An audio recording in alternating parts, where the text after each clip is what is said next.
Hello viewers, welcome to technical bin. আশা করি সবাই ভালো আছেন। তো আজকে যে ভিডিওটি নিয়ে আসলাম সেটা হচ্ছে কীভাবে আপনি গুগল নলেজ প্ল্যান ক্লেম করতে পারেন নতুন সিস্টেমে। তো গুগল নলেজ প্ল্যান ক্লেম করতে হলে এখন নতুন আপডেট এসেছে। তো আজকে এই ভিডিও দেখুন, আশা করি ক্লিয়ার হয়ে যাবেন। আপনি খুব সহজেই আপনার নতুন নলেজ প্ল্যান ভেরিফাইড করতে পারেন। তো চলুন শুরু করা যাক।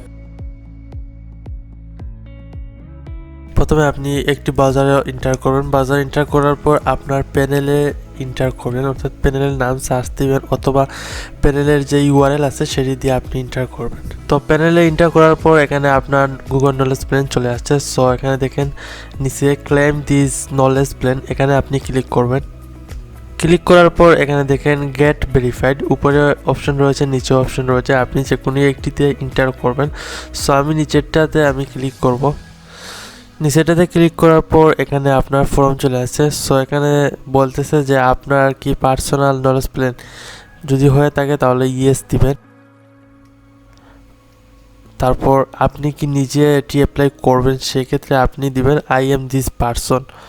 তারপর এখানে সিলেক্ট করার পর এখানে বলতেছে why you are claim this knowledge plan, আপনি কেন এই প্ল্যানটি অ্যাক্সেসের জন্য অ্যাপ্লাই করবেন। সো এখানে দিবেন যে আমি মিউজিক্যাল আর্টিস্ট, আমার অডিয়েন্স আমার তথ্যগুলো পাওয়ার জন্য আমার এটি দরকার, অথবা I need verification for my audience, I am musical artist from Bangladesh, এটাই লিখতে পারেন। তারপর এখানে দিবেন আপনার লিগ্যাল নেম, অর্থাৎ আপনার যে গভর্নমেন্ট কার্ড রয়েছে, এনআইডি, পাসপোর্ট, ড্রাইভিং লাইসেন্স, অথবা চাইলে বার্থ সার্টিফিকেট দিয়ে অ্যাপ্লাই করতে পারেন, অথবা আপনার স্টাডি যে সার্টিফিকেট রয়েছে সেগুলো দিয়ে অ্যাপ্লাই করে দেখতে পারেন। আমি just passport, national ID card, তারপর ড্রাইভিং লাইসেন্স দিয়ে ট্রাই করে অ্যাক্সেস নিয়েছি এবং বার্থ সার্টিফিকেট এবং সার্টিফিকেট দিয়ে কোনো ট্রাই করে নিয়েছি। সো আপনার যদি ওইগুলো না থাকে তাহলে এগুলো দিয়ে আপনি ট্রাই করতে পারেন। তারপর এখানে দিবেন আপনার লিগ্যাল নেম, অর্থাৎ আপনার প্যানেলের যে নাম রয়েছে, আপনার যদি লিগ্যাল নাম থাকে, যেমন এক্সাম্পল আমার নাম এমডি নুমান আহমদ, সো এখানে আমার যে গভর্নমেন্টের কার্ডের নাম রয়েছে সেটি আপনি এখানে দিব। তারপর রয়েছে কান্ট্রি নেম, সো আপনি কোন দেশ থেকে অ্যাপ্লাই করবেন, অথবা আপনার যে ডকুমেন্ট রয়েছে সেই ডকুমেন্টগুলো কোন দেশে সেটি সিলেক্ট করবেন।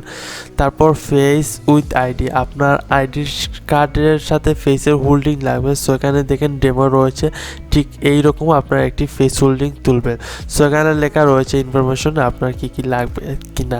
তারপর রয়েছে ওয়েব প্রোফাইল, সো এখানে আপনাকে জাস্ট দুইটি স্ক্রিনশট দিতে হবে। এক্সাম্পল আপনার যদি ইউটিউব থাকে তাহলে ইউটিউবের স্ক্রিনশট দিবেন, তারপর এখানে লিঙ্ক দিবেন। তাহলে আপনি যদি মিউজিক্যাল আর্টিস্টের জন্য অ্যাপ্লাই করে থাকেন তাহলে এখানে স্পটিফাই লিঙ্ক দিবেন, তারপর এখানে আপনার ফটো দিবেন।